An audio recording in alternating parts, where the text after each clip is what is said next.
जय जोहार, नमस्कार। छत्तीसगढ़िया चैनल देख रहे हैं आप। छत्तीसगढ़ की तमाम सभी बड़ी महत्वपूर्ण काम की खबरों की शुरुआत करते हैं आज की पहली बड़ी खबर के साथ।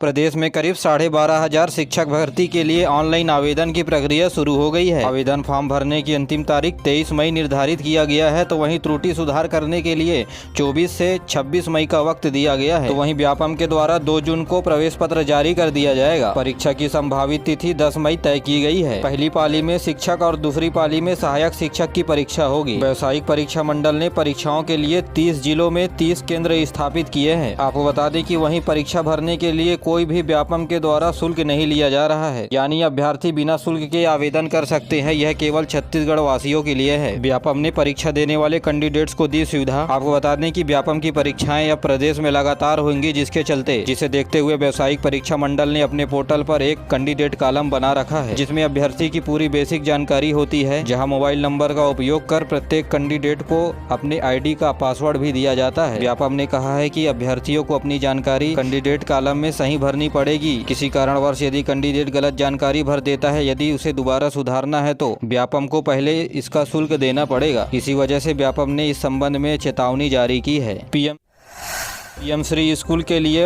राजनांदगांव, मोहला, मानपुर, अंबागढ़ चौकी तथा छुही, खदान, गंडई 3 जिलों के 15 सरकारी स्कूलों का चयन हुआ है। चयनित स्कूल में छात्र हित हेतु सभी प्रकार की सुविधा होगी। इसकी मॉनिटरिंग पीएम पोर्टल के द्वारा किया जाएगा। स्कूल शिक्षा विभाग के अधिकारियों ने बताया कि चयनित स्कूलों को जल्द ही मॉनिटरिंग करके मसौदा तैयार किया जाएगा। योजना में शामिल हर एक स्कूल को 2.25 करोड़ रुपए से अधिक की राशि दी जाएगी। इसमें 1 करोड़ 24 लाख रुपए केंद्र सरकार देगी, तो वहीं 63 लाख रुपए राज्य सरकार देगी। पीएम श्री स्कूल में 6वीं से 12वीं तक के छात्र और छात्राएं पढ़ सकेंगे। इन स्कूलों में आधुनिक इंफ्रास्ट्रक्चर, खेल और टेक्नोलॉजी पर विशेष ध्यान दिया जाएगा। इसके अलावा कंप्यूटर प्रयोगशाला और लाइफ साइंस लैब का भी स्थापना किया जाएगा।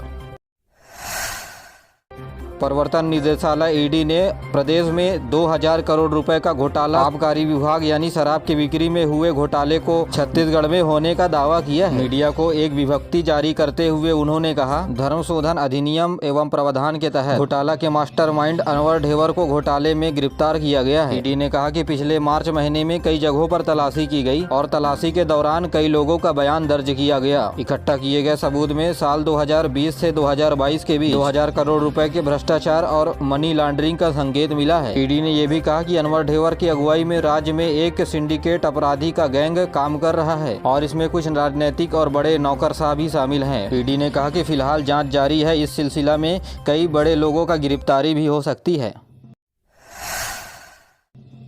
रेल प्रशासन ने दंतेवाड़ा और किरंदुल के बीच चलने वाले ट्रेन के मुख्य रूप से यात्री ट्रेनों के आवागमन पर रोक लगा दिया है और इसी वजह से यात्री ट्रेनों का परिचालन 12 मई तक बंद रहेगा, लेकिन कुछ मालगाड़ियों का परिचालन विशाखापट्टनम तक किया जाएगा। जानकारी के अनुसार ईस्ट कोस्ट रेल मंडल ने माओवादियों के कारण TCOT सप्ताह मनाया जा रहा है, जिसके चलते यात्री ट्रेनों को फिलहाल 12 मई तक बंद कर दिया गया है। वहीं 2 दिन पहले दंतेवाड़ा और किरंदुल के बीच मालगाड़ी का डब्बा पटरी से उतर गया था, जिसके चलते कई ट्रेनों का आवागमन प्रभावित हुआ। दक्षिण पूर्व मध्य रेलवे रेल मंडल रायपुर में RVH और रायपुर के बीच पटरियों का बदलाव और रायपुर स्टेशन के आधुनिकीकरण का काम तेजी से किया जा रहा है। यह काम आने वाले 10 मई तक पूरा किए जाने की संभावनाएं बनी हुई है। रायपुर रेल मंडल की अधोसंरचना का विकास होने के बाद यात्रियों को कई सुविधाएं भी मिलेंगी। तो वहीं रायपुर स्टेशन में दुर्ग की ओर बनने वाले फुट ओवर ब्रिज के चलते यात्रियों को एक प्लेटफॉर्म से दूसरे प्लेटफॉर्म में जाने के लिए रैंप की सुविधा मिलेगी। तो वहीं रायपुर और टिटलागढ़ के बीच दोहरीकरण का काम पूरा होने से ट्रेन के परिचालन में सहायता मिलेगी।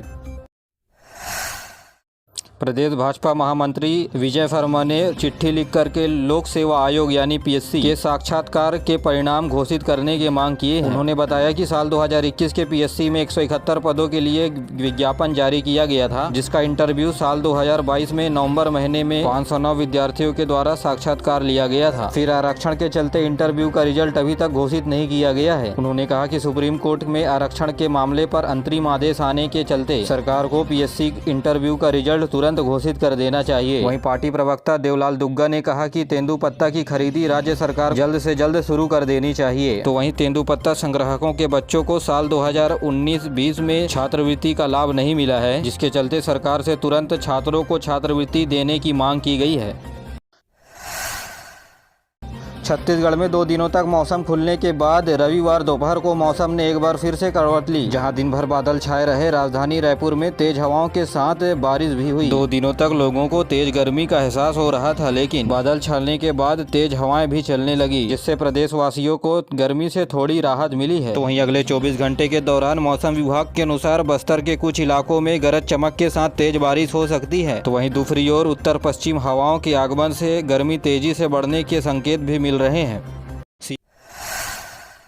सीएम भूपेश बघेल और टीएस सिंहदेव अंबिकापुर के एयरपोर्ट का निरीक्षण करने पहुंचे, लेकिन इस दौरान टीएस सिंहदेव के समर्थक नेताओं को एयरपोर्ट जाने से रोक दिया गया, जिसके बाद हंगामा हो गया। इस दौरान कांग्रेस नेताओं की पुलिस से बहस भी हुई। अभद्रता होने पर मंत्री कार्यकर्ताओं को रोकते नजर आए। तो वहीं मंत्री टीएस सिंहदेव ने कहा कि कलेक्टर और एसपी को परिपक्व होने की जरूरत है। इसके अलावा उन्होंने कहा कि प्रोटोकॉल जो है उनका पालन होना चाहिए। कर्नाटक के बेंगलुरु में चल रहे अंतर्राष्ट्रीय पैरा एथलेटिक चैंपियनशिप में भारत की ओर से प्रतिनिधित्व कर रहे छत्तीसगढ़ की छोटी मेहरा ने लहराया अपना परचम। अंतर्राष्ट्रीय चैंपियनशिप में छोटी का बड़ा कमाल, 16 देशों के खिलाड़ियों को चटाई धूल और देश को दिलाया gold medal. CM Bhupesh Baghel ने दी बधाई। जी हां, कवर्धा के छोटी मेहरा ने 14 मीटर चक्र फेंक कर 16 देशों के खिलाड़ियों को हराकर भारत को गोल्ड मेडल दिलाया है। आपको बता दें कि यह खिलाड़ी कवर्धा जिले की रहने वाली है। अब कुछ खबर जिलों से। कोतवाली थाना क्षेत्र में सीतामढ़ी के मुख्य चौक में एक बियर से भरी ट्रक अनियंत्रित होकर पलट गई, जहां ट्रक में रखे 25 पेटी बियर सड़क पर गिर गई, जिसके बाद बोतलों को लूटने के लिए लोगों में हड़कंप मच गया। आसपास के लोग बियर की बोतल लेकर भागे। घटना के बाद दोनों तरफ की गाड़ियों में लगी जाम। वीडियो में देख सकते हैं कि कुछ लोग बोतल अपने हाथ में रखकर खड़े हैं, तो कुछ लोग बोतल लेकर मौके पर चलते बने। छत्तीसगढ़ में आगामी विधानसभा चुनाव को लेकर के तैयारियां शुरू हो गई है। छत्तीसगढ़ के निर्वाचन अधिकारी रीना बाबा साहेब कांगले ने विभिन्न जिलों में तैयारियों का जायजा लेने के लिए 13 अधिकारियों की नियुक्ति की है। ये अधिकारी जिलों में 13 मई तक निर्वाचन संबंधी तैयारियों के लेकर समीक्षा बैठक लेंगे। इसके अलावा मुख्य निर्वाचन पदाधिकारी स्वयं ही कुछ जिलों का दौरा करेंगे। गौरतलब है कि प्रदेश में विधानसभा चुनाव इस साल अक्टूबर से दिसंबर महीने के बीच होना संभावित है। आपको बता दें कि छत्तीसगढ़ में 33 जिलों में मौजूद 90 विधानसभाओं में चुनाव होगा।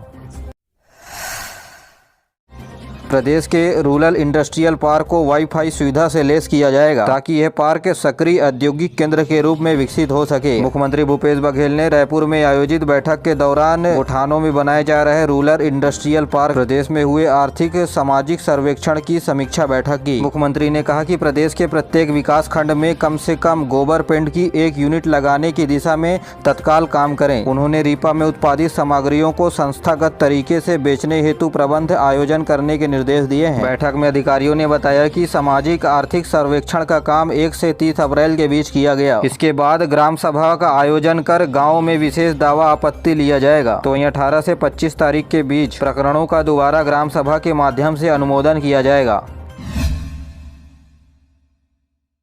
छत्तीसगढ़ में मेगा रोजगार प्लेसमेंट कैंप का आयोजन किया जा रहा है। आंगनबाड़ी के साथ 10 अलग अलग कंपनियों में 5500 पदों पर होगी भर्ती। 3 मई से 19 मई तक कर सकेंगे ऑनलाइन आवेदन। दुर्ग के बीटीआई कॉलेज में होगा आयोजन। इन पदों के लिए 12वीं पास अभ्यर्थी भी कर सकेंगे आवेदन। यहाँ छत्तीसगढ़ के दुर्ग जिले के भिलाई क्षेत्र में आंगनबाड़ी कार्यकर्ताओं और सहायिकाओं की वैकेंसी निकली है। यदि आप इच्छुक हैं तो 19 मई तक आवेदन कर सकते हैं। इसके अलावा छत्तीसगढ़ शासन महिला एवं बाल विकास विभाग मंत्रालय की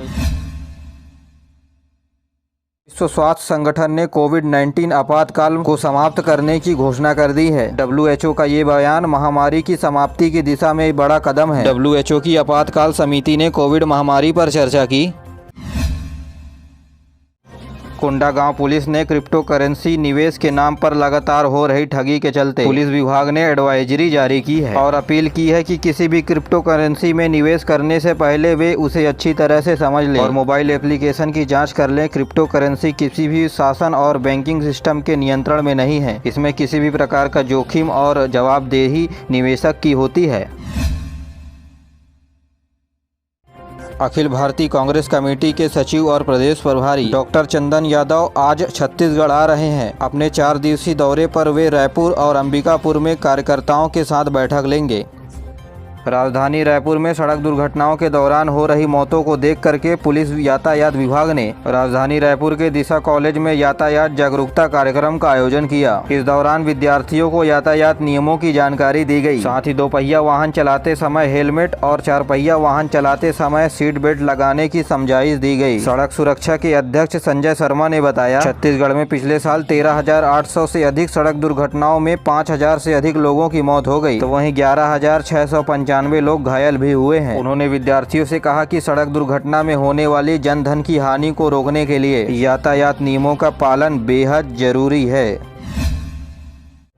छत्तीसगढ़ में विधानसभा चुनाव से पहले छत्तीसगढ़ जनता कांग्रेस जोगी को बड़ा झटका लगा है। बिलासपुर में महिला और युवा विंग के सचिव एवं पदाधिकारियों ने, इसके अलावा करीब 400 कार्यकर्ताओं ने पार्टी छोड़ दी है। प्रदेश सचिव करण माधुकर ने कहा है कि इसका प्रमुख कारण पार्टी के प्रदेश अध्यक्ष अमित जोगी की निष्क्रियता है एवं शून्य रणनीतिकरण और नेतृत्व का अभाव बताया जा रहा है।